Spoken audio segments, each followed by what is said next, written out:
যে যারা জুলুম করে তাদেরকে এখন থেকে বাধা দিতে, কথা কন না, বাধা দিতে। মান রাআ মিনকুম মুনকারান ফালিগাইয়িরু বিয়াদিহি, সুবহানাল্লাহ কোন। আল্লাহ নবী বলছেন বাধা দিবা প্রথমে হাত দ্বারা দাও। কি দ্বারা দাও? পারবেননি?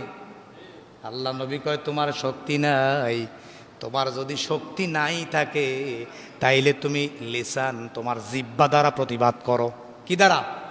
এই যে আমরা করতেছি এখন, ফরম তলার অন্যায় অপরাধ বন্ধ করার শক্তি কি আমার আছে? কথা কোন, আমার শক্তি আছে?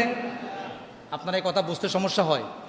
পরম তলার যেই অপরাধগুলো হচ্ছে, এই এলাকায় অপরাধ হচ্ছে, মাইকের আওয়াজ যতটুকু যায়, গাইটুলি থেকে শুরু করে কৃষ্ণপুর পর্যন্ত, সেপারা থেকে শুরু করে মুকসার পর্যন্ত, চারোদিকে যতটুকু আওয়াজ যায়, বলেন তো দেখি একটা অন্যায় কি আমি বন্ধ করতে পারবো? তাইলে আমার এখন কাজ হয়ে গেছে।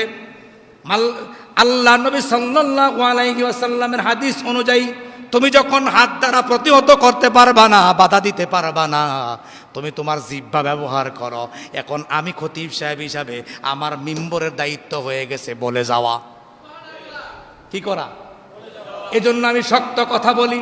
আমি আপনাকে দায়িত্ব দিয়ে গেলাম, আপনি এলাকার মাতাব্বর, আপনি এলাকার সর্দার, আপনি এলাকা পরিচালনা করেন, আপনি মেম্বার, আপনি চেয়ারম্যান, আপনি এমপি সাহেব, আপনি প্রধানমন্ত্রী, আপনাকে আমি দায়িত্ব দিয়ে গেলাম যেখানে জুলুম সেখানে বাধা দিতে হবে। কথা বলেন? যেখানে অন্যায় সেখানে 20 দাঁত ভেঙে দিতে। এটা হচ্ছে হিলফুল